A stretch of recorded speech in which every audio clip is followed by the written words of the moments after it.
Hey there, folks. Mark Edwards here.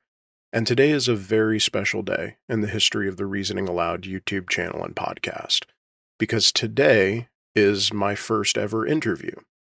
I'm probably going to be doing a lot of these in the future. I don't have as much time for video essays as I used to, but I have a lot of great people that have agreed to come and talk to me. So we'll be getting more of that as time goes on, and it's my hope that we'll be able to promote a lot of channels that I think you should be watching and promote a lot of people who are doing things that I think are worth having you pay attention to, and just having some really good, fun conversations along the way. Today, we're going to be talking to a young woman whose name is Lua, and she goes by Professor Flowers here on YouTube.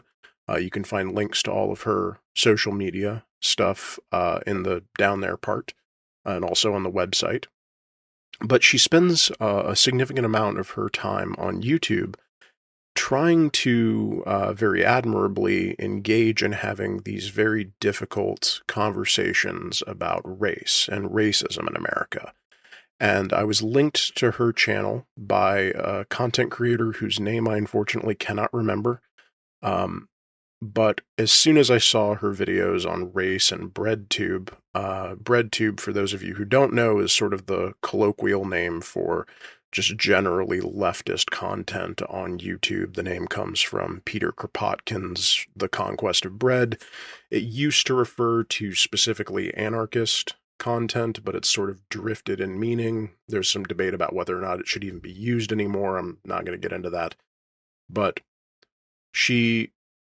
Professor Flowers has spent a good amount of time doing an analysis of sort of how that segment of YouTube engages with this difficult subject of race. And I watched her videos and I knew she was somebody that I wanted to talk to, and I sent her an email, or I actually got a hold of her by Twitter, and she was gracious enough to come and spend some time talking to me.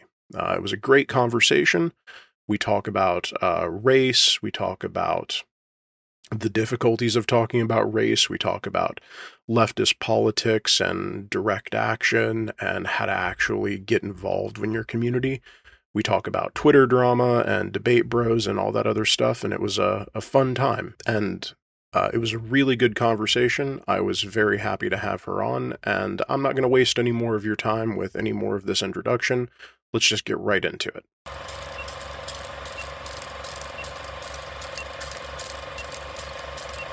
So, thank you, Lua. You are my first interview guest, and I'm happy to have you here. I don't remember exactly who it was, but it was a content creator that I follow, and they linked to your video on discussing race. You have two videos on the subject of race and BreadTube, and I watched both of them back to back. I was at work, and it was a slow day, so I was able to do that, and I thought, this is somebody that I want to talk to because you're trying to have this very difficult but necessary conversation. And I didn't see anything in those videos that I disagreed with.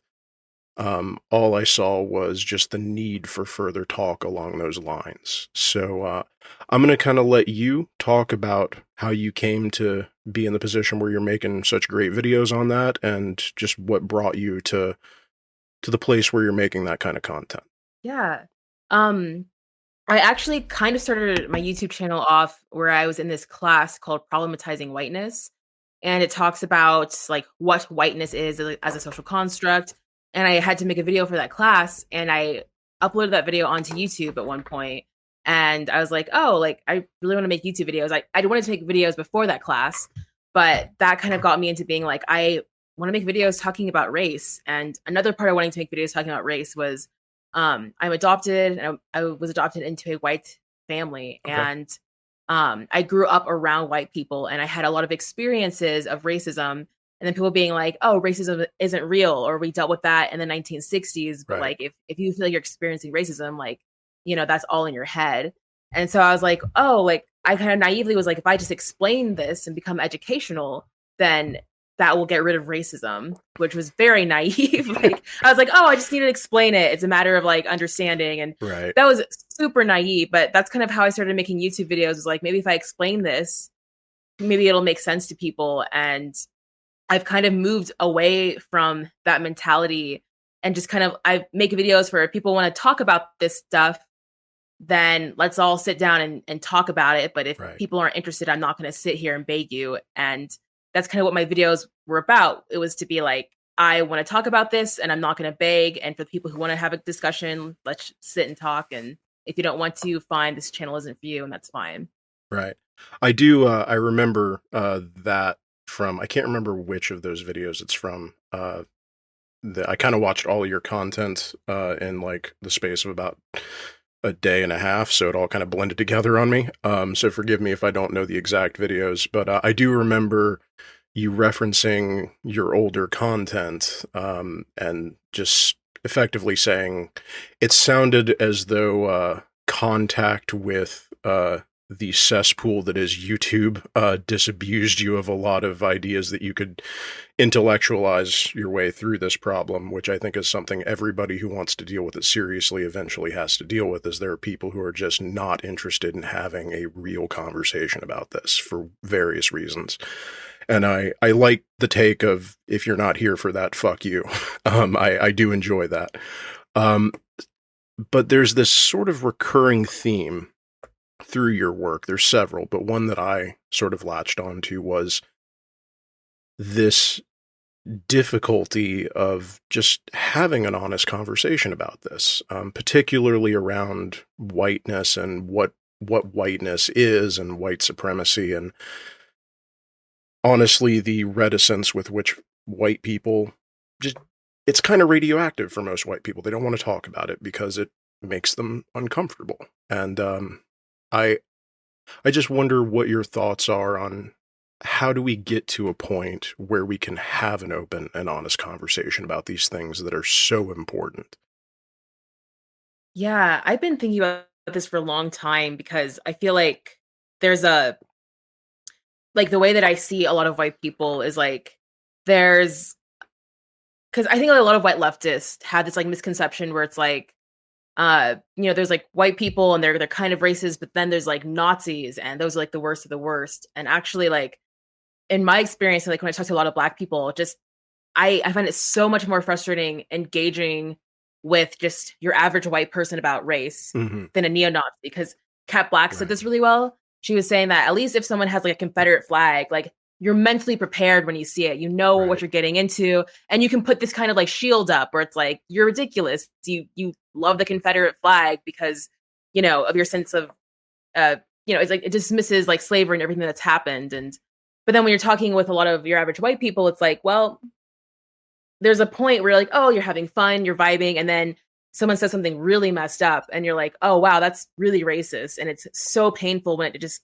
comes at you from like kind of without really realizing that's going to happen in that moment. And so to answer your question of like what we can do, it's like I'm not sorry.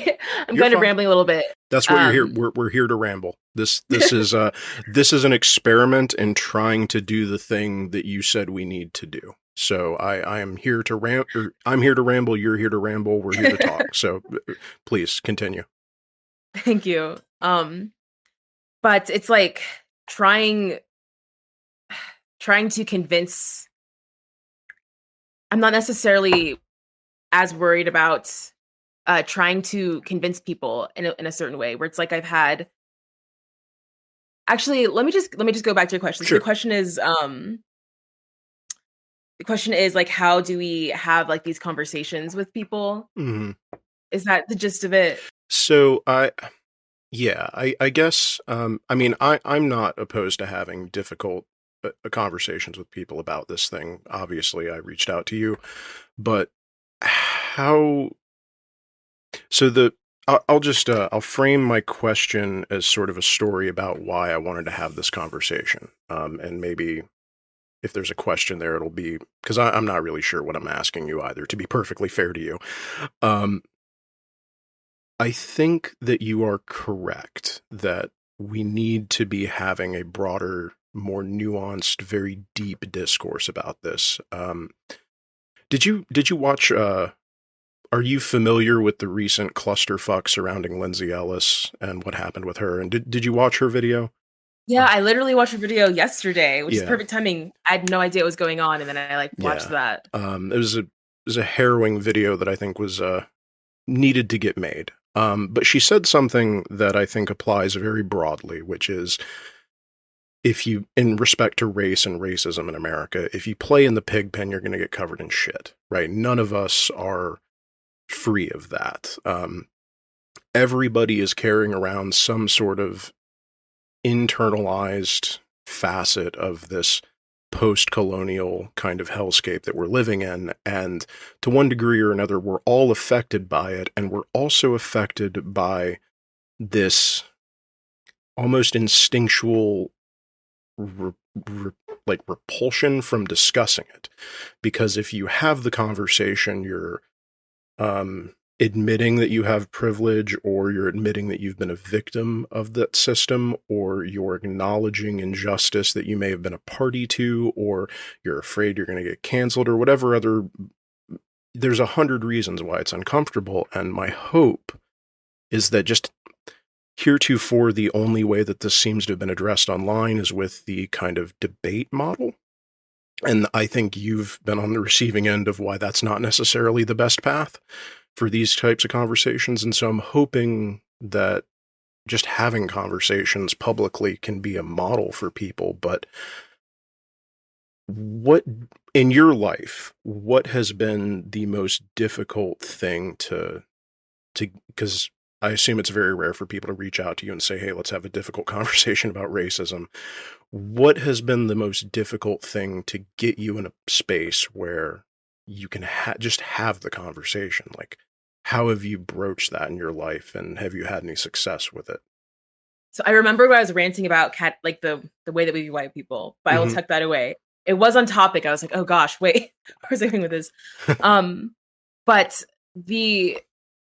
when I've talked to people who actually don't have these conversations, a lot of them, to some degree, kind of get it in a lot of ways. There are people who, like, the best conversations I've had with people are people who like know Black people. They grew up around Black people. They've spent a lot of time with Black people. And when I talk to them about this stuff, they're like, oh yeah. And it's not necessarily weird for them. And then there are people that I've met who don't necessarily know a lot of Black people and are like, understand that like racism is an issue and wants to figure out how to bridge that gap and stuff like that. But it's kind of disheartening because it's like, I have thought so long about how can I try to convince people that racism is real? How can we have a conversation about it? And there's just so many obstacles for so many white people to have those conversations. And that is shifting now, the way where these protests, these summers have happened.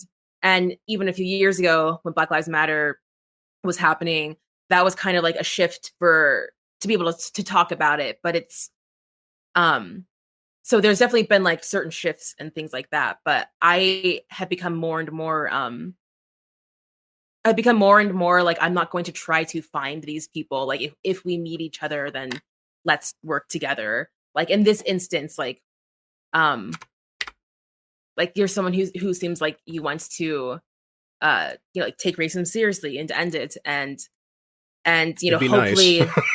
yeah.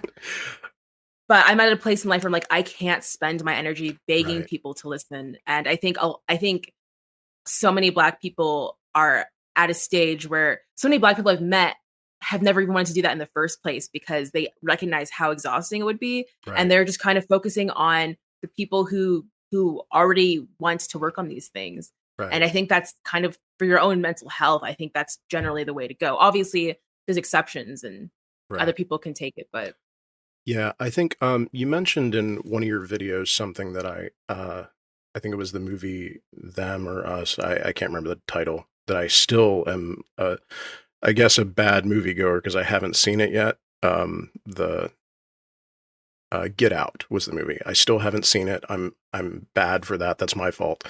But this there is something that happens with white progressives, and I think it's something that happens with white progressives who don't actually, like you said, know a lot of Black people, where they sort of fetishize their own progressivism and fetishize their own.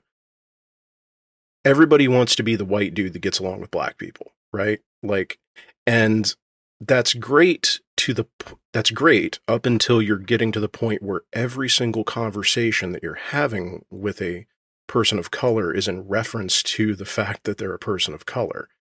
I know that there's this sort of phenomenon that occurs. Like, let's say you're the black dude who is like the one black guy in the accounting floor of an office building. And somehow because of that, you have just like against your will become the unofficial ambassador of all blackness for everybody in accounting, and everybody wants to like talk. It becomes exhausting, and you just want to be Dave in accounting who's into World of Warcraft and craft beer. And, you know, why do you have to be this representative of your race that you didn't sign up for to a bunch of progressives who really should probably be doing the work themselves to dismantle this system on their own without, you know, before they even come to you with all this. And I've obviously never been in that situation, but I have heard people describe it, and it sounds exhausting. And I just wonder if there's this middle ground that we could possibly reach between, you know, between well-meaning and good action, because it seems like there's a disconnect between those two right now.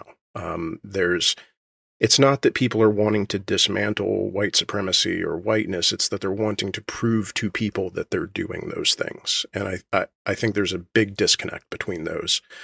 And I'm not sure what the solution is, but I think part of it might just be telling white people to chill a little bit.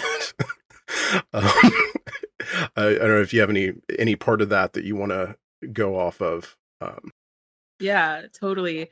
This is actually one of the things that I really appreciated about the Lindsay Ellis video, when she talked about just and I actually was like wondering if I was going to debating if I'm going to like make a short video on this specific aspect. But when she brought up how, you know, white people want to be one of the good ones. Mm-hmm. And so you have white people calling other white people out because they want to be one of the good ones rather than looking at the internalized racism that they have. And I like how she also prefaces that as like, we all have the stink on us. Because we do. No one has. I just did this really great interview with this person named Scott Ainsley. That was very good. I saw that. I like that a lot. Thank you. He's such an amazing person, but he talks about how you can't get out of America and, you know, so much of the world, not just America, like the globalization and the racism that is a global issue. You can't really grow up without having a race problem. Right. And so just to start us off. So I think it's really strange to watch. I see this happen all the time, and I think we should maybe talk about it more, or I'm not sure if I should talk about it or if white people should be talking about it. But just both, probably. probably both, yeah. But just the it's weird how people like I've had this thing where I was talking to a friend on another podcast and I was super shy. I think it was the first podcast I'd ever gone on. So and I'm awkward anyways, but like I was like super, super awkward. I was like, oh, maybe I shouldn't talk, even though I was invited to talk on a podcast. Like people want me to talk, but at the time I was just like super nervous because it was the first podcast I had done. And someone had said, told my friend, like, you're talking over a woman of color. And she messaged me and they were like, I'm so sorry. Like, I didn't mean to talk over you. And I was like, what are you talking about? And then I had heard that story like months later. I was like, oh no, like you weren't talking over me.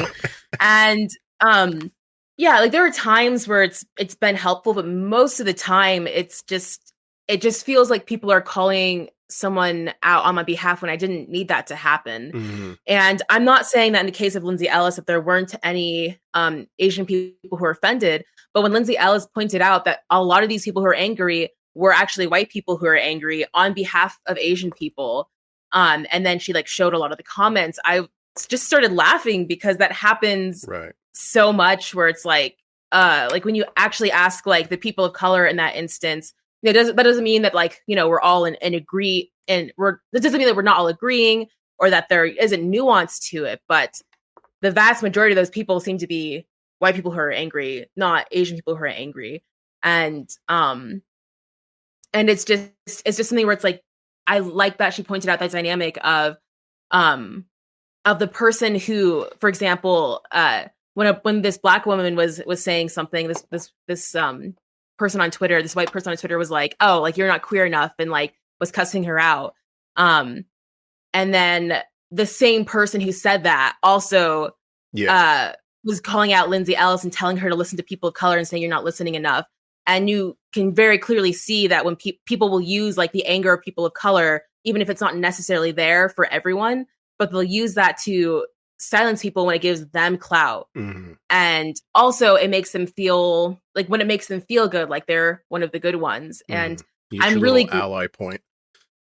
Yeah. And it's really awkward. Like, we can tell that that's what's happening a lot of the time. And in the interview that I had with Scott, like, I realized this afterwards, when I talked with him, but I think one difference that really made it where I'm like, this person feels like a real true ally is that he didn't just feel bad for us, and I didn't feel like he was a white savior. Mm-hmm. He felt like he was standing there with us. Right.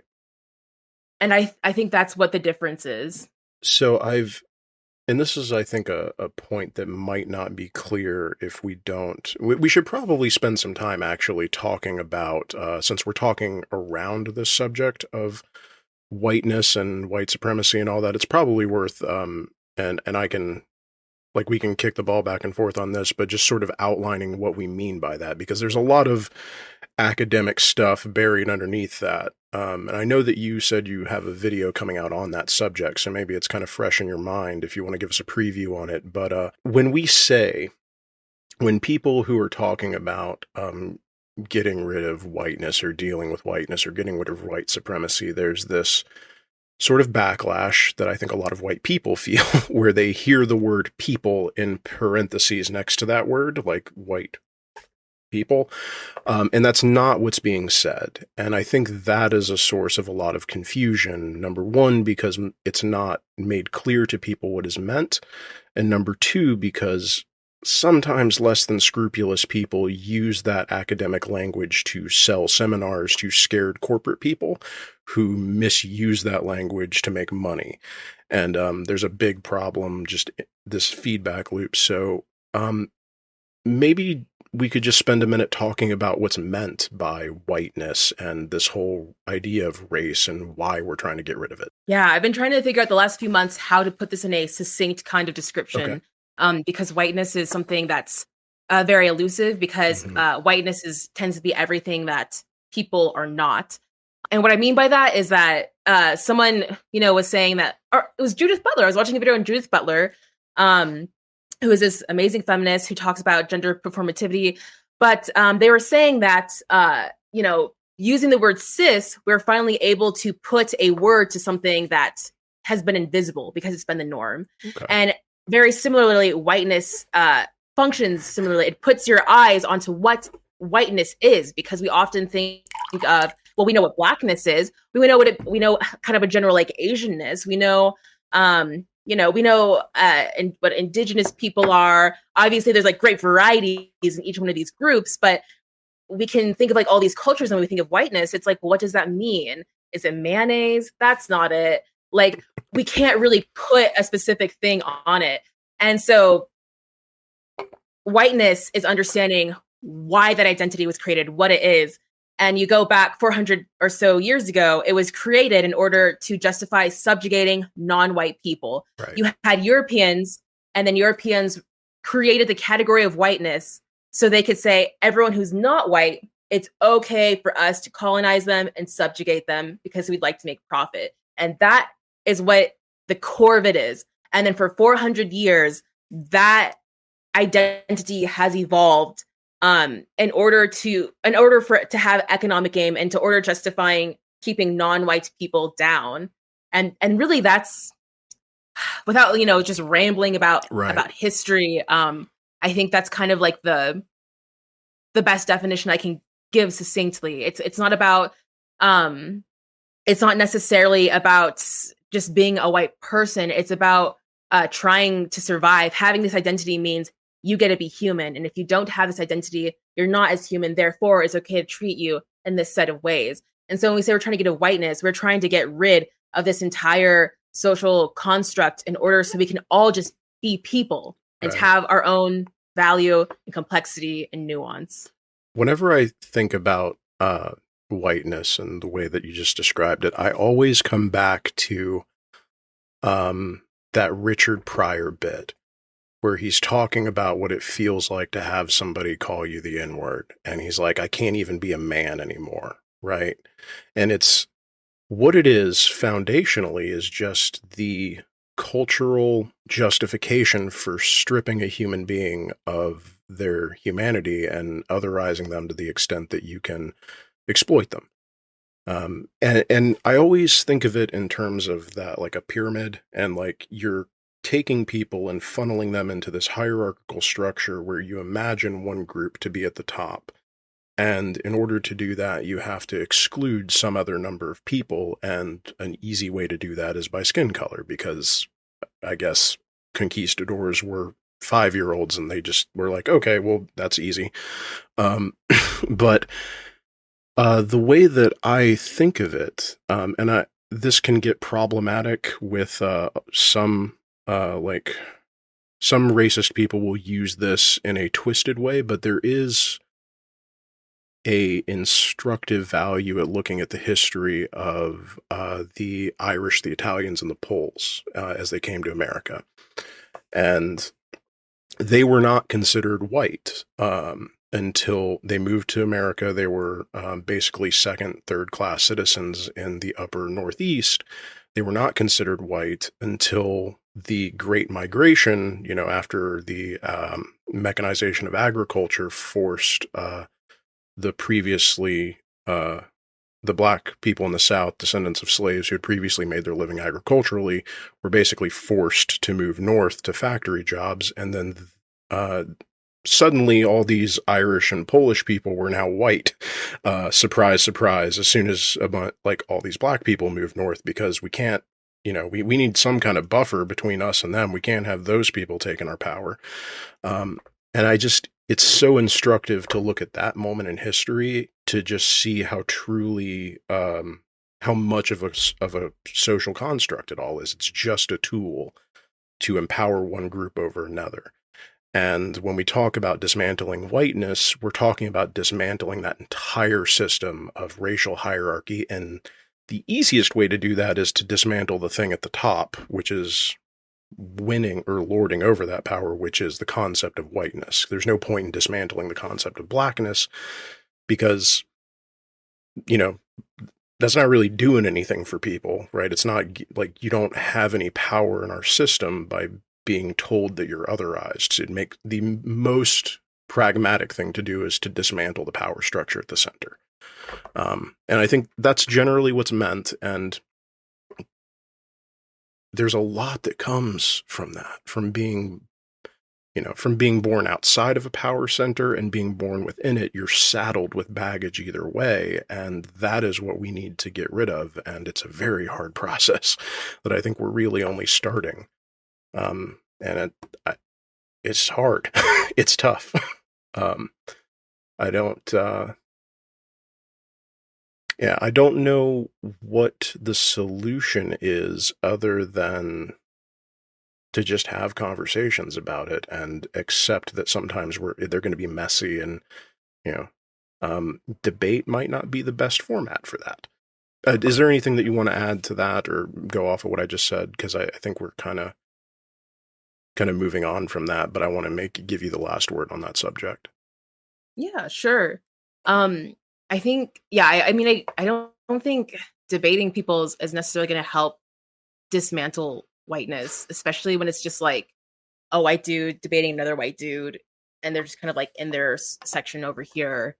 I think the thing that's gonna, and this is just an opinion, there's like scholars who have like these ideas of like, how do we dismantle whiteness? And there's like race abolition, and then there's I forgot what it's called, but I know what it is. So there's like race abolition where like you can't have whiteness, and like the goal is to get rid of whiteness. And then there's people who believe that you can still like have your white identity and then but still like abolish racism. And I think those things are very interesting conversations. But for me, I think one of the most important things actually, just when I meet white people who even if they don't like have the vocabulary of what whiteness is, when I explain to them, they're like, oh yeah, like this totally makes sense. And those people who I meet who seem to get it, uh, they seem to have hung out with Black people. Like they've had lots of moments in life where they might be the only white person in the room, and they also seem to genuinely really appreciate Black people. And I think that to like get rid of whiteness, I think like one of the fastest things is to just spend time with people who are not like you, spend time with people of color, spend time with Black people, and don't just have like a Black friend or just like some person of color friend over here. Like be the only white person and sit in that and feel like just really immerse yourself in the experience of the non-white people in this country. And I think very clearly you'll see how silly whiteness is, how it's a construct, because you'll really humanize other people. People don't want to admit that like they don't quite see these other people as not as human, but when you hang out with all these groups of people, it becomes very clear like certain prejudices you had, racial biases, and then that stuff does melt away if you can be. I think it generally does if you can be around people who around non-white people. And if that's too uncomfortable, because I think it's very uncomfortable for people to just kind of move their life and put themselves into a different group of people.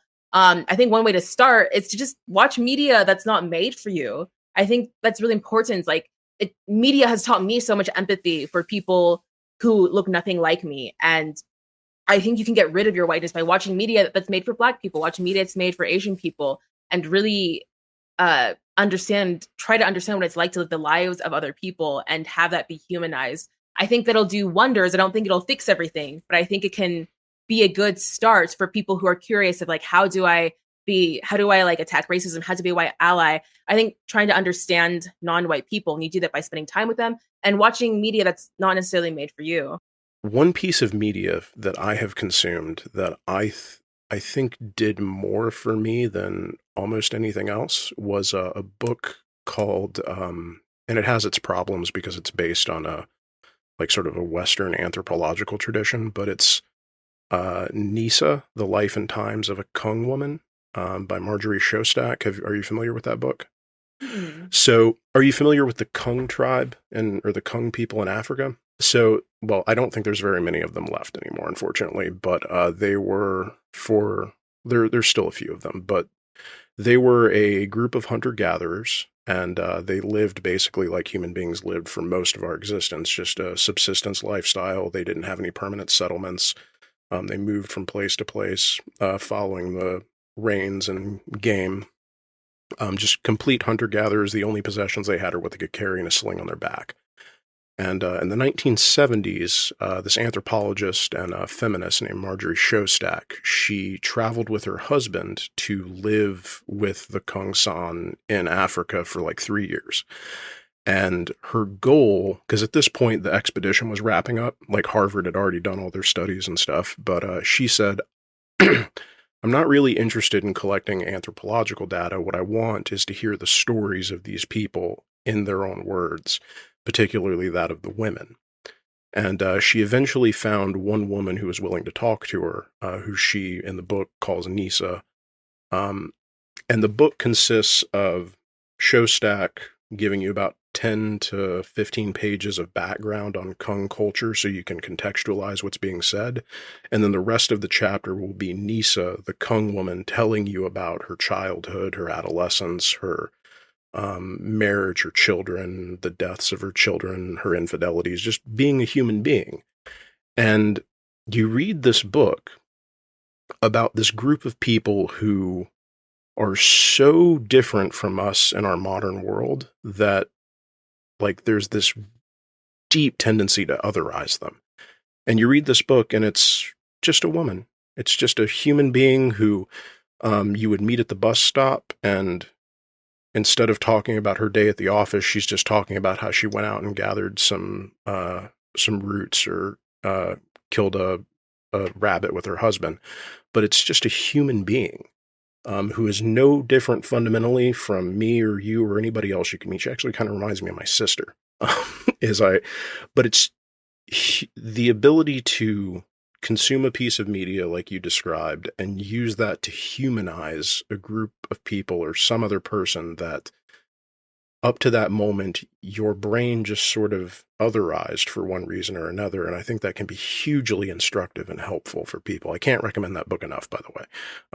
It's really quite wonderful. But just anything else, like you said, consuming media meant for other people, anything that's going to put you in a place where you can, oh yeah, those are just people.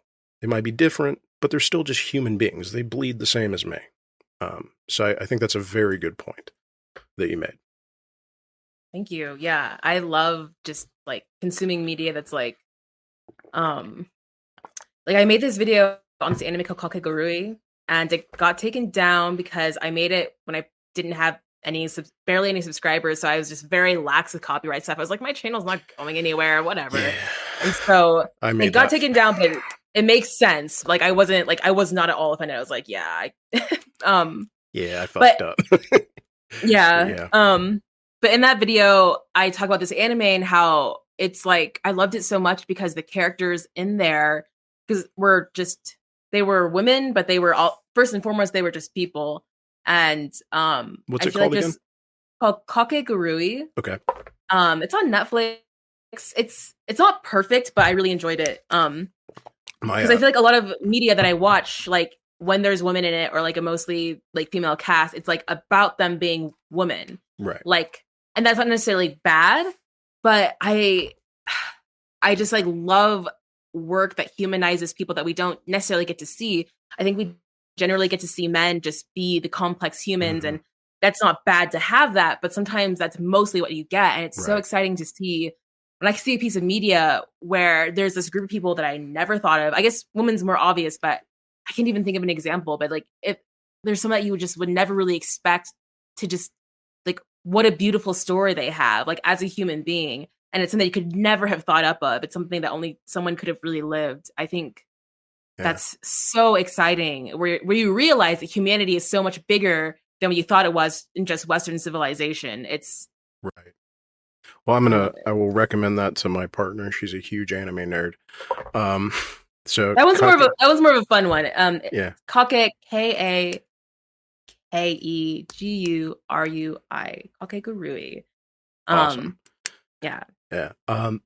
So yeah, that's I think if there's we'll make that a takeaway from this conversation. If people are wanting to know how to just do the thing that we're talking about, it's having conversations if you can, but media consumption is a good one. I think that's a good just what do they call it in the business world? Action item. That's an action item. You can go out and actually just do that. You can just go consume media that is not intended for you and see what you get out of it. So the other thing that I had on my list here for us to talk about was you recently had a thing happen with a streamer who said a lot of mean things about you that I don't think were justified. And it centered around the idea of rehabilitating Nazis and them being brought into the left. And it's a very dense subject, and there's a lot to be said there that I think probably you made a lot of very good points in your video on the subject. And I don't think I don't really watch Xander Hall. He gets recommended to me because I watch Vosh's show, where I did a lot during the election cycle. But yeah, I don't think that he treated you in very good faith based on that. And I just wonder if you have anything that, number one, I don't really mean to rehash Twitter drama, but it's sort of an introduction to the subject, which is a subject worth discussing and more in better faith than you were treated with. But is there anything that you'd like to just comment on with the situation? And then we can talk about what actually matters, which is whether or not we should be doing that and how to do it.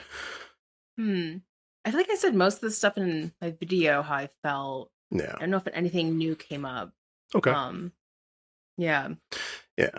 So I think I did a video on this as well, which is I related being a former Nazi to my past issues with substance abuse and alcohol abuse and drug abuse. And basically, my thoughts are that one of the parts of recovery is recognizing that the people that you hurt while you were uh, previously a bad person do not owe you absolution.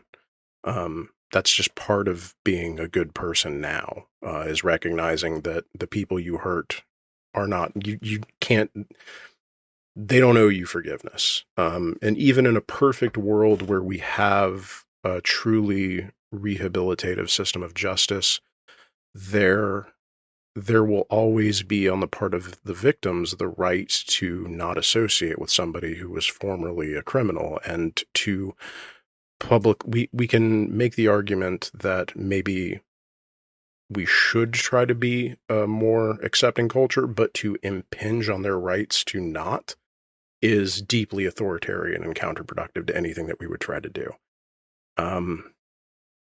So that's kind of my thoughts on the subject. I saw a tweet from, I don't remember who it was from, but the gist of it is that we should probably differentiate between people that were like 15 and just being edgelords on 4chan for 6 months before they got better, and people who were actually like Atomwaffen. Those are categorically probably different people, and I don't know if you have any thoughts on that specifically. Yeah. Yeah. Actually kind of ties in with what I was rambling about earlier. Like it's kind of, yeah, it's funny because like on LeftTube and BreadTube, Mm-hmm. there's like the debate, like, should we convert Nazis or not? And then like when you talk with Black people, let me contextualize this. Let me just Sure. contextualize this actually before I say this. Like, Contextualize all you want. That's what we're. so like when I was saying earlier, I was talking about how talking with your average white person about race Mm-hmm. is actually generally more frustrating to me and to other Black people. I can't speak for all Black people, of course, but like for a lot of us, it could be like more frustrating to just talk to a white person about race than with someone who's like a neo-Nazi. Like I was saying, if someone has a Confederate flag, it's not like we're happy about that. It's just like, okay, like, oh, you're showing who you are. We know I can kind of put like my mental armor on. But when you're talking with your average white person, there's so many times where I've like, been friends with someone and then they say something really racist. And I'm like, oh, yeah, this is why I probably shouldn't hang out with white people too much, is because something racist will happen. It's going to be really, really painful. I'm going to feel blindsided by it. With that said, there are so many Black people who just, don't really feel comfortable working with white people in general. That doesn't mean that they aren't willing to work with white people. It's just like they're not necessarily trying to like reach over to white people. And I think that's also I think that's the other half of like why LeftTube is so white. There's like the algorithm. There is just kind of this like racism of people not wanting to watch content by Black creators. And there's also just like Black creators not being worried about having white people into Black leftist spaces. And I think that's really legitimate. So to kind of like say my thoughts on that, like, should we differentiate like people who are alt-righters who are like adults versus like when they were kids? It's like everyone in this, we grow up in such a racist culture that it just seems to me that difference just doesn't really matter so much. Like if you grew up thinking white people just have contributed nothing to society, if you grew up thinking that thinking that like Black people are just like poor and dumb, and that if you grew up thinking that like Black people did everything to deserve like how they've been treated by white people, like if you grew up thinking that, which is honestly like so many white people grew up thinking that, and then they realize like later down the road, like, oh, that's racist, then that's for me, like I'm debating, do I even want to work with you? Like, let alone if they're an alt-righter, whether they were like a teenager or an adult, because So this is kind of this is a point that I keep, and I think you're talking about something that I keep seeing, which is white people have the luxury of being able to intellectualize racism. Like they, and this seems to keep coming up in these conversations where a white person will run through whatever normative ethical algorithm they have in their head that says this is how people should behave ethically in a given situation. And whatever answer that spits out has to be the correct thing. And there's very little room in those analysis for the fact that some people are just not going to be comfortable or interested in doing certain things with certain people. And we can we can work towards a civilization where those attitudes are not, they're just not things people have, but we live in a world where they exist. And it's perfectly valid, I think, for somebody who has been subjected to racism personally to just not be particularly interested in, going out of their way to incorporate white people in general into their spaces. A lot of people bring up what Fred Hampton did with the Rainbow Coalition. And I mean, the fact of the matter is they already had their shit on lock on their own before they ever went out and got, it wasn't the Young Lords. What was the name of the white folk that they brought in? Totally forgot. Yeah, whatever their names were. Like those were two groups that already had their shit on lock that came together to fight common enemies. And I don't think there's anything necessarily wrong with that, right? Like I don't have a problem with a group of people working to work towards their own interests. And, like I would like to, like it'd be nice if you wanted to hang out with me, but like at the end of the day, I get it. Like it's fine.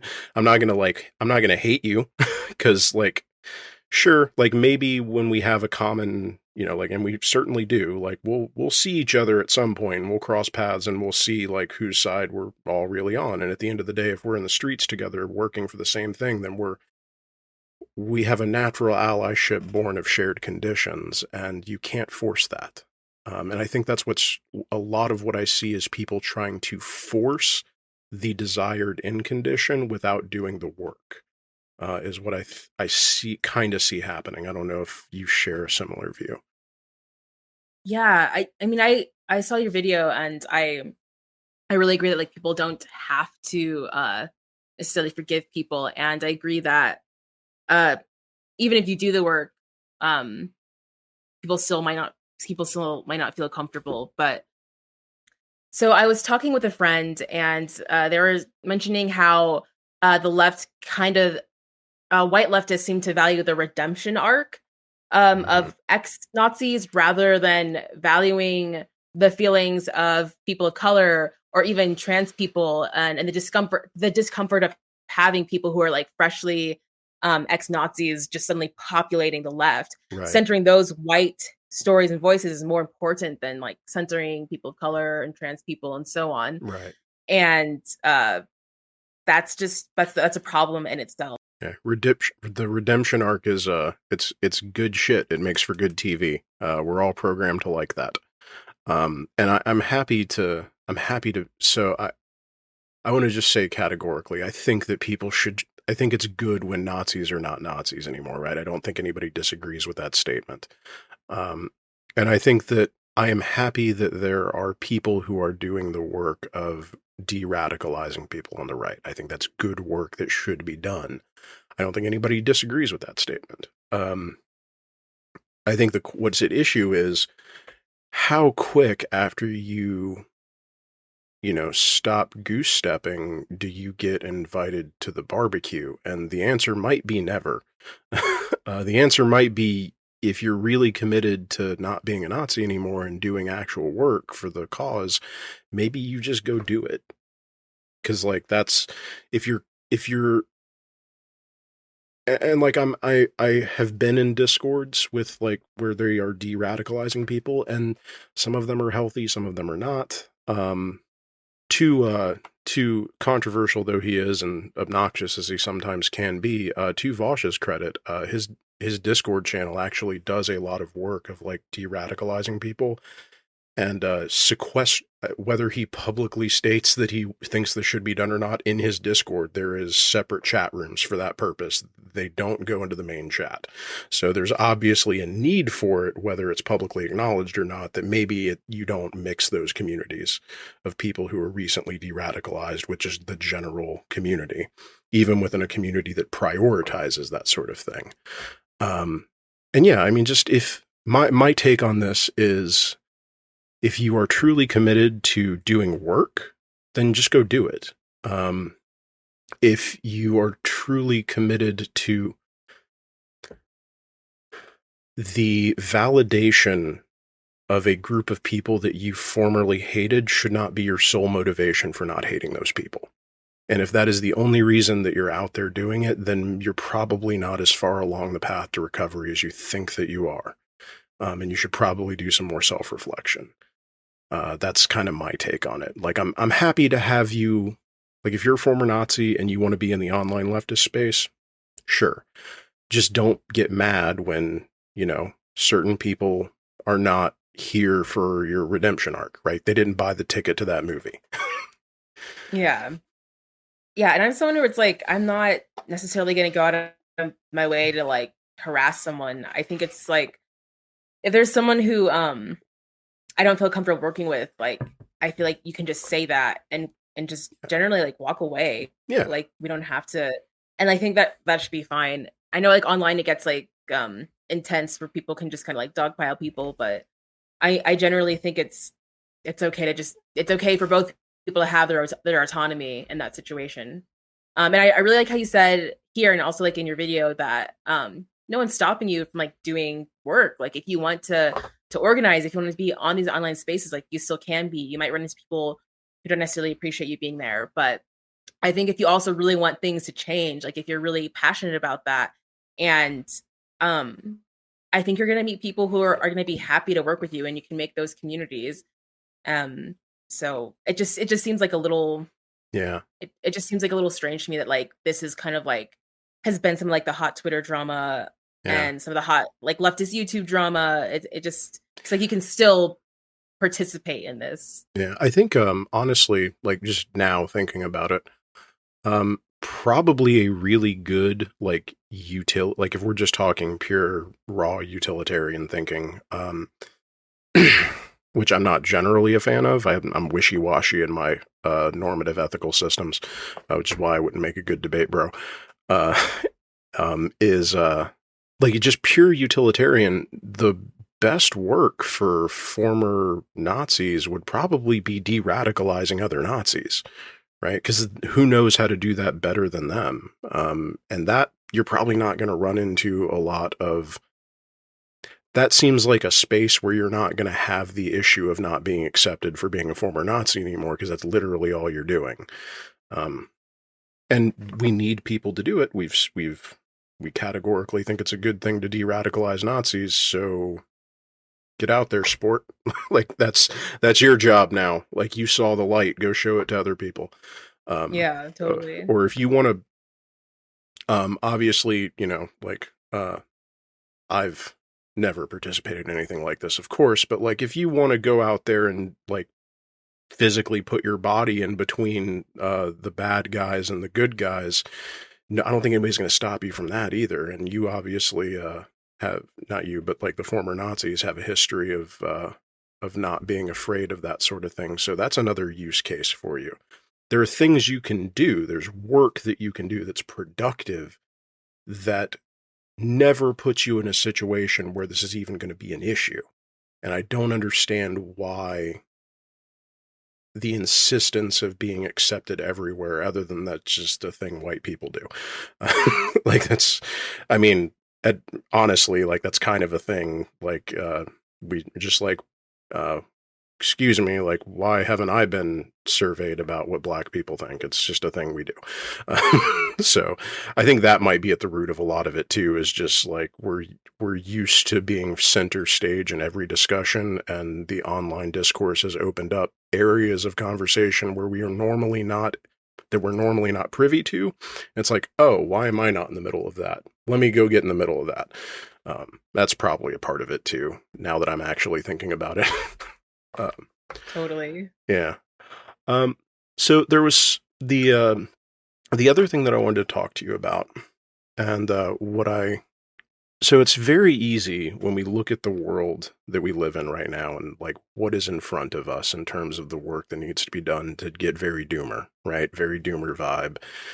Nihilism is a comfortable pillow and a blanket you can wrap yourself up in and just say, fuck it, nothing matters. And you said something in one of your videos that I think is one, when I heard it, I was jealous because as a writer, I wish I had written it. And I know as you were writing this, you were like, yes, that's good. Like that was a really good. Um, so, um, so I'm going to read it because I'm jealous and I didn't get to write it. So I'm just going to read it. But you said, my hope is that the left can be a party. My hope is that the left can be academic, but also punk as fuck. That it can be the future we dream of, one with total liberation, where trans people are accepted, where people can freely choose their gender, where people of color can exist without fearing racism, where people with disabilities have a voice. I really like that because it speaks to what I think is the inherent joyfulness of liberation. And that is that is something that I think is deeply endemic in the Black community and the Black history for struggle for justice is this sort of tragicomic, joyful pursuit of liberation. Um, I'm just wondering what your thoughts are on that and how we make that happen. How do we get to a point where it's a singing, dancing in the street party where also we're getting shit done? Because I share that vision of the future with you. I want that. Wow, how do we get there? I guess this really does tie into like the stuff about debate bros and stuff that we're talking about because it's like there's part of me it's like, okay, I feel like what they're doing is necessarily the most useful part of our time. So how do we get to a conversation of like how do we actualize these things? And I don't know, it's pretty tricky. I wish I had like a very like, you know, a very like concrete answer. Like I think organizing, I don't mean to sound ableist, like if you're someone who can't organize in person, it's Right. okay if you do things online. Um but for me, like organizing in person changed a lot of things and but it can also be hard to like find an organization that you want to like work with every single day. Right. But I think exploring that locally is something that's like really important. Um, Another thing is Mexi actually had this really great video on how to kind of live out the revolution, and she talks about how people think that like a lot of people leftists online have this idea of like we're gonna have a revolution. There's gonna be like one massive battle and then socialism is going to happen or something like that. And Mexi's like that's just probably not how it's going to happen. Like we need to start living the revolution right now. We need to live in mutual aid, and we need to like live sustainably. But there's also like this tendency for it to become uh there's like this tendency for that to become like commodified where it's like, oh, you want to live sustainably, well here's like this aesthetic where it can kind of like, and then it gets turned into commodity really fast. So like yeah, I think these things are worth exploring, like how to live right now where you're in mutual aid with your community, how to live in community, how to like create structures that are we are not completely reliant on capital and money, but you can rely on other means. Right. Um so I think exploring that and trying to find an organization or even party that you can be a part of, staying connected in your immediate community, because I think that's another thing that organizing has like showed me just how like just the way that like we've gone into communities and you're like, wow, these are our neighbors, or like this neighborhood's like getting gentrified, and like you see that, and it creates this like sense of solidarity in your community. Because I feel like I'll often have a sense of solidarity with people online, but there's something Mhm. really powerful where like these are the people I live next to. And Yeah. yeah, so I think those are kind of the things, but it's something that I'm really exploring for myself. Like I don't necessarily have like if you do X, Y, and Z, like we're gonna do it. And I've met some people who really believe that, like who are organizing and believe if they continue organizing, they're going to. And that's also fine. And those people that I'm thinking of, I have so much respect for, because they seem so like, I'm trying not to like name names or stuff, but like Right, when I think right. of like when I think of like debate bros who think that they're going like I really get the sense that they believe that they will have like this leftist revolution by like having debate bro streams online. And that seems, I mean, I used to watch debate bros myself because I think watching debates are fun, Hmm. but it seems so silly. Like after I met people who are just like out in the streets organizing, those people were so serious about creating like a viable leftist movement. And their strategy is like capitalism is going to fail, and it's failing us right now during the pandemic, during the Black Lives Matter protests, when the police are constantly killing us. And when that happens, like we gotta like swoosh and be like, listen, we're here and we're here to help, and we're here to help each other. And Right. it was so beautiful. Like one of the things that we would say is we must fight for our freedom. We must love and protect each other. We have nothing to lose but our chains. And we would say that every time. And it was so beautiful. And something like that. I think something Right. like that is gonna be like the thing, rather than just, just streaming online. Not that it's wrong to just stream Right. online. Not that it's wrong to make YouTube videos. I'm a I mean, YouTuber. obviously I we're love making both. videos. Yeah. Right. But I think it's like something like that. And I'm still figuring it out myself, and I'm excited to figure it out. And I'm also a bit of a doomer too. Yeah. I fall into that very easily. I'm like, why? I just want to be happy. Like, why is society like this? But yeah. Yeah. I think I don't think there's how do I say this? There's nothing more radicalizing than doing the work. Um, like, and this is something that an IDW or IWW organizer that I know and unfortunately didn't have a very prolonged relationship with because those efforts were unsuccessful. But he said something because we were concerned about the politics of people that we were trying to organize within a what is basically an anarcho-syndicalist organization. And he said, don't worry about that. Just get people organized. And the second they make contact with the system will radicalize them for you. Like just the one time you see systemic violence in front of you, like that's all most people need. Like just getting out there and doing the work. If you go out in your community and try and set up like a food co-op in a neighborhood where there's not a lot of food, or set up like a first aid station, or set up something that's going to fuck with somebody's money, and just wait. And eventually your liberal friend will have a conversation with somebody in a position of authority that will make them question a lot of things that they had previously believed and taken for granted. Making contact with capital and power has a way of showing you precisely where you are in the system and what your relationship with those things really are.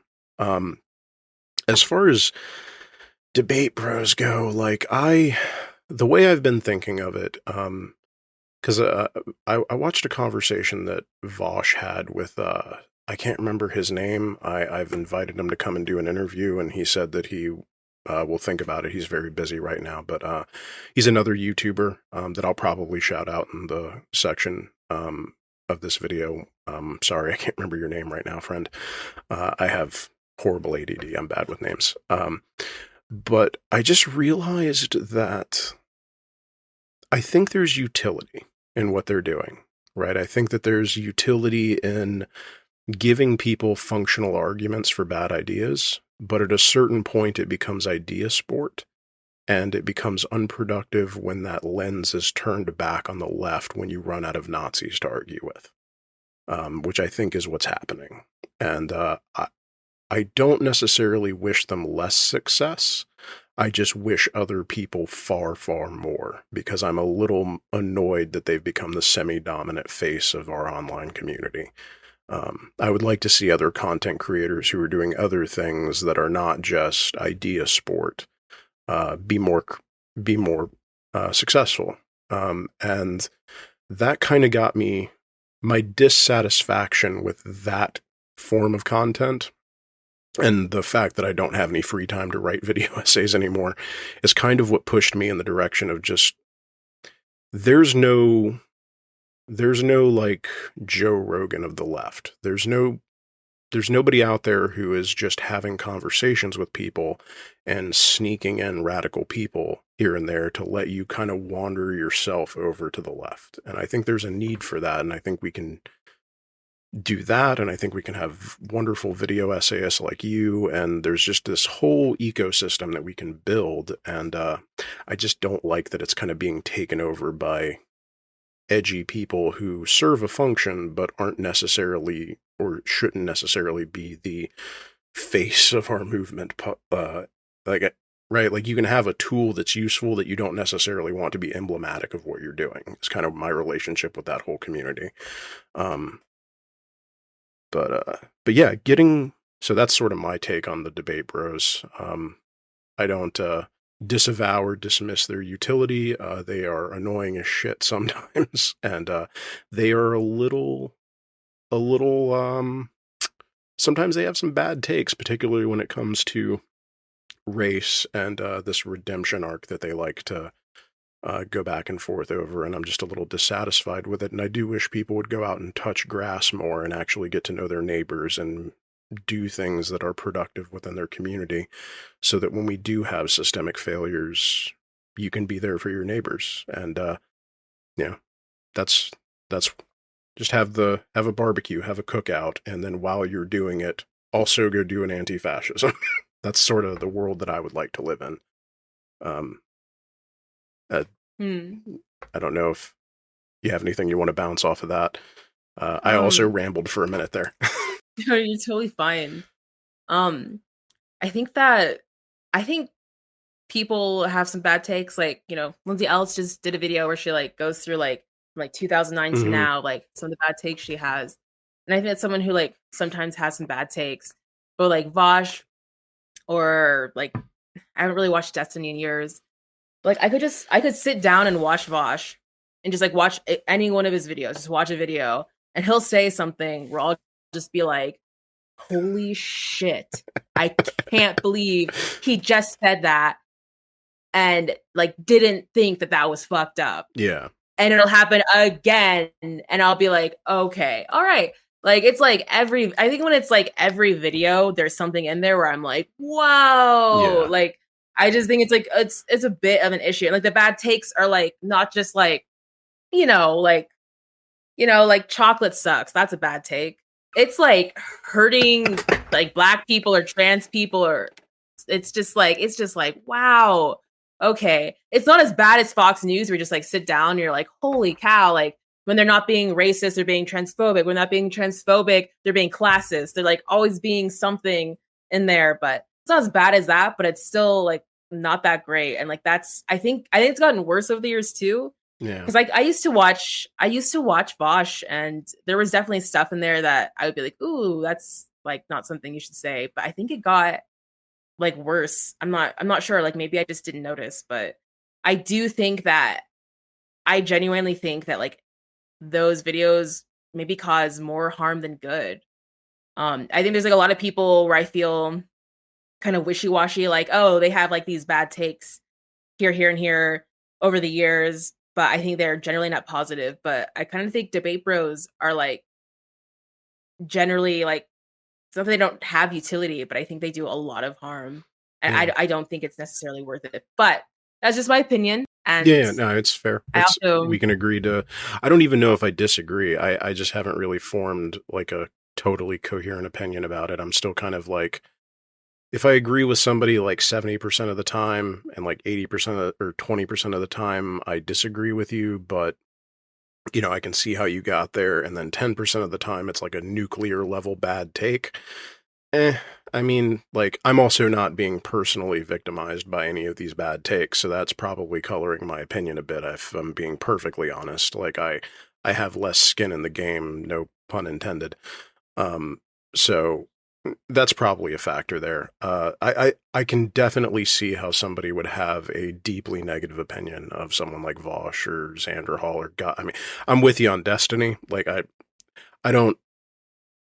I would rather like have somebody like drill into my ear than listen to Destiny talk. I have no patience for that man. So you won't get an argument out of there from me.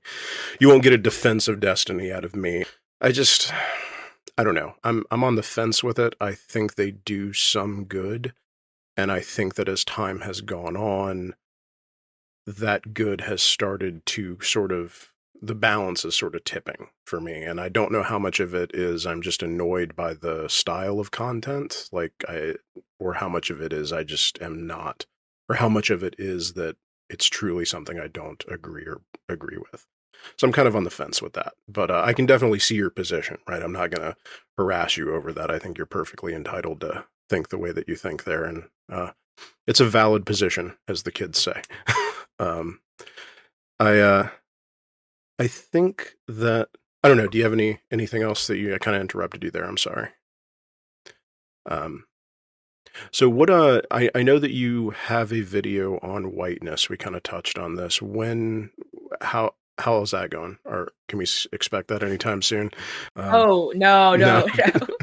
Whenever I make like a video, I think I'm gonna just make a couple other videos in between. But like whenever I make a video where I'm like, I'm gonna make this video, it always takes me months, and I feel like I'm pouring so much of myself into it, and I just shouldn't have announced it. I should have like basically been uploading it, be like, oh no, like I've been talking about this for months, and I should have like sometimes I did this once where I was like, I like didn't tell anyone, and then 2 weeks before I like was like, hey, I'm making a video.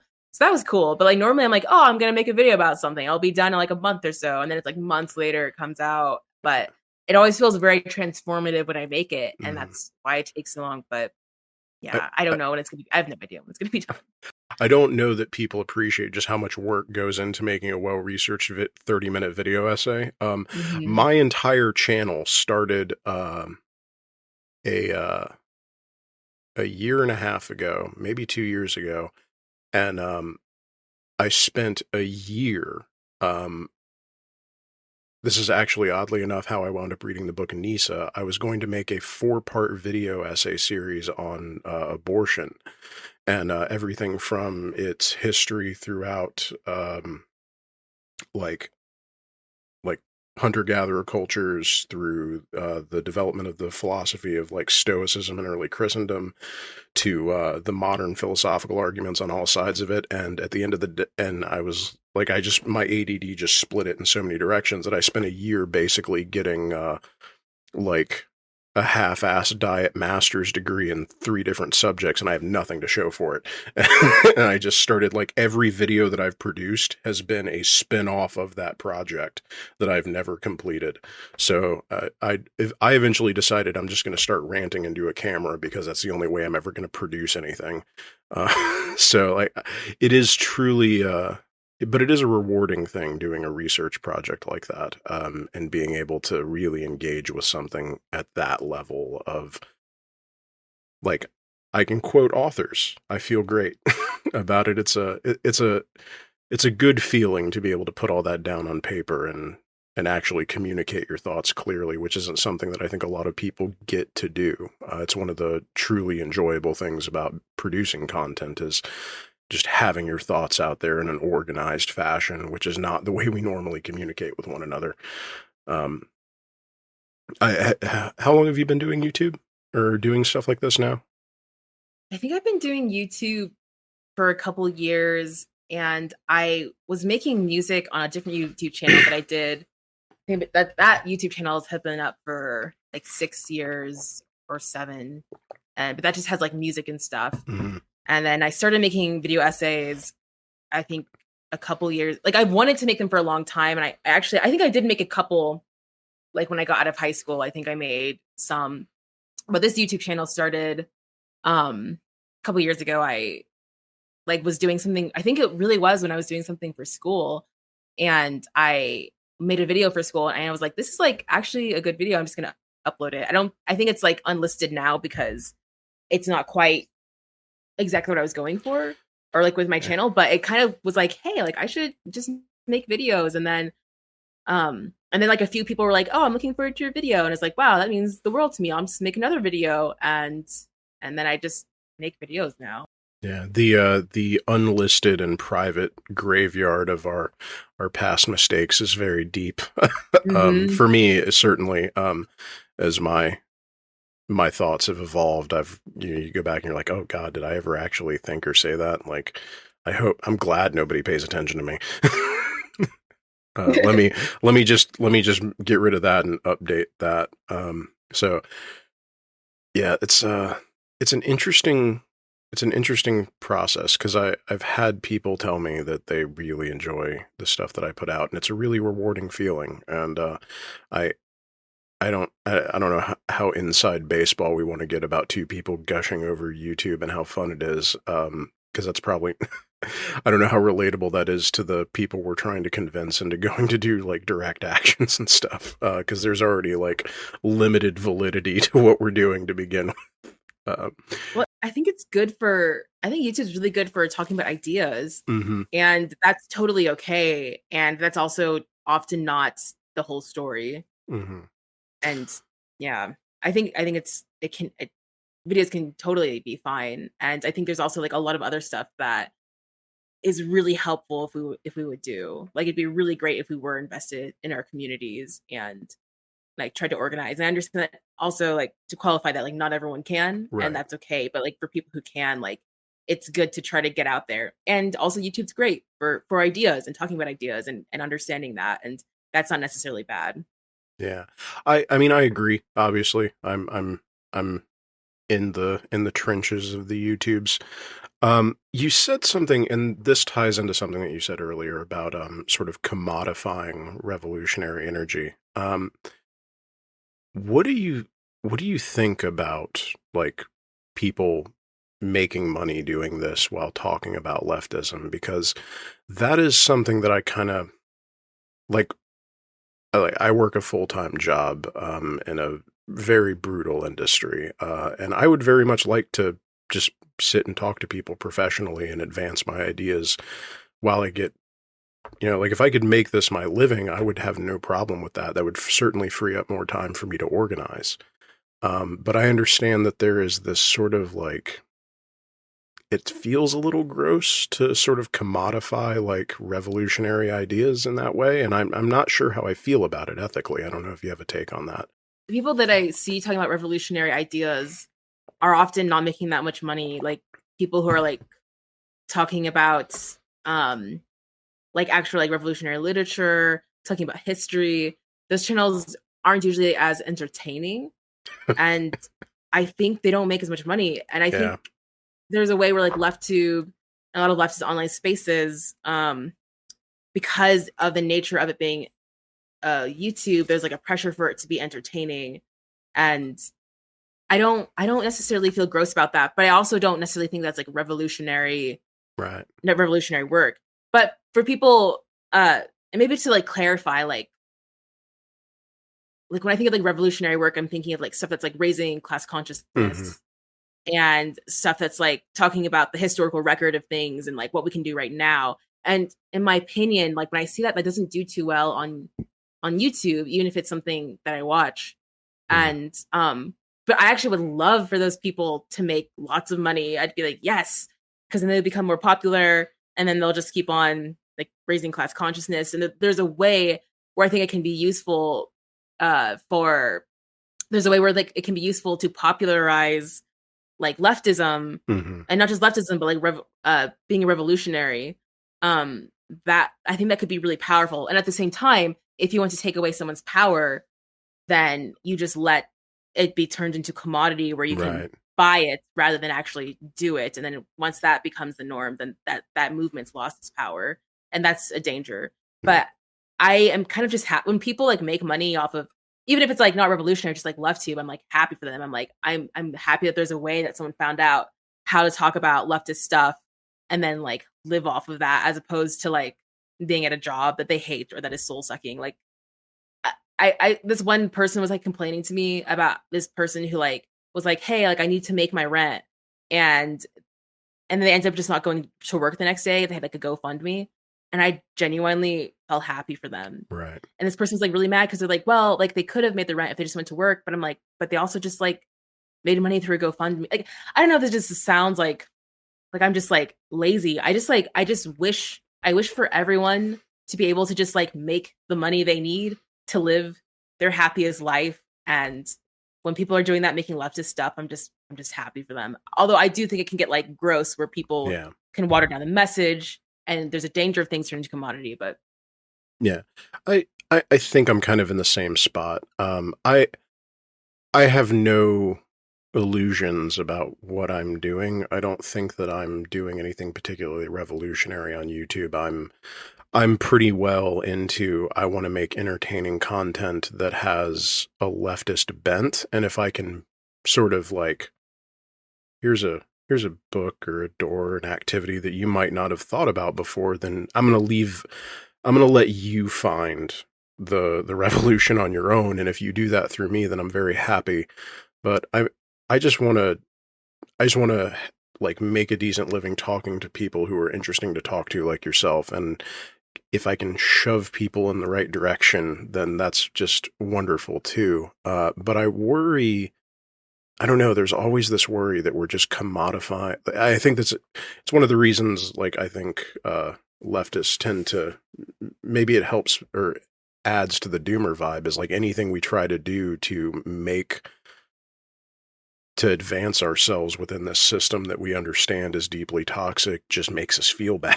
And I don't know how we get around that without either just consigning ourselves to being gross grifters or like just never doing anything that's self-advancing. Like there's some sort of middle ground in between the two, and I guess I'm sort of waffling around trying to find it myself, and I don't quite know where my ethics land on it at the current moment. So I'm trying to crowdsource opinions on that. So what do you have ideations about being professional at this, or do you want to do something else, or what's your 5-year plan? Lua, where are we going to find you? oh gosh, I should make it. I'm too afraid to make a 5-year plan. Um, I would like to just. I think ultimately, I just want to make something, and the things that I have to say, like I um they feel like observations that I think are really important that they don't necessarily have to do with me, but I think there's something, if I say something, it's because I think that it's an important thing to discuss. Mm-hmm. And it's not necessarily that I'm the one who thought it. It's just like I think this idea is something worth talking about. And it's really rewarding to have people to say that and then have it be reciprocated and people like talk about that and have a dialogue. And it's also similar how I feel about music. Like when I put music out, it's very painful if there's no one to listen to it. But if people can listen to it, it means the world to me. It doesn't have to be that many people. Um and that's really all I want. I want to make music and I want to make video essays, and it would be really great if I could make, my income off of doing that and just make what I need. But also like it's really just like it's not that I necessarily like it's like wanting to make money off of it is purely practical, where it's like I Mm-hmm. would like to just be able to spend my time making music and doing video essays and spending time with people that I love. Like if that could be life, like I think I'd be very content with that in a lot of ways. And but the money thing is just like practical. Like I would, yeah, just a practical need. And so I'd rather spend my time doing that than that. And so that's where the money comes in. Yeah, I think that's fair. Yeah, I would. I think we all would love to live in a world where we can just do the things that we find rewarding and not have to sell ourselves body and soul to this machine that demands from us so much of our time. Um, with that in mind, I think we're probably coming to the end of our conversation topics. Is there anything else that you wanted to touch on, or can we just tell people where they can find you and how they can help support you along that path to hopefully just making music and video essays? Yeah, if you would like to help me just make music and video essays, you can find me at Professor Flowers on YouTube. Okay, good deal. And so in addition to self-promotion, I kind of want to make a tradition of asking people 3 things at the end of each interview. We already know where to find you. And then you'll, people watching, you'll also find a link to my website where you'll find a link to Lua's, all her stuff online, as well as her. Do you have a Patreon?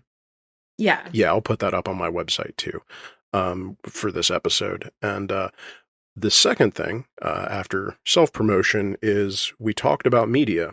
What is one piece of media that the audience might not have consumed that you think that they should, for whatever reason? And it can be book, TV, anime, just something that has impacted you that you think other people should also go out and be impacted by. That's definitely a tough question because there's so many things racing Mm-hmm. through my head. But one thing that I've been thinking about a lot lately is The Tale of Princess Kaguya. It's a Studio Ghibli film. Um, it's really beautiful. It's about like quick synopsis, like this person like lives on the moon, wants to go to Earth, and she goes wants to go to Earth. Like on the moon, like everyone's Mm-hmm. happy, because it's kind of like this like based off of like Buddhism. It's like everyone Mm-hmm. on the moon is happy, they don't feel sadness. And she sees this woman crying, and because she sees her crying, she wants to go to the moon, and wants to go to Earth. And I just thought that was really beautiful because it was pain that interested her. And I just been thinking about that a lot recently. So That's fair. check it out. It's a Yeah, really and good movie. I can also second that. That is a very good film.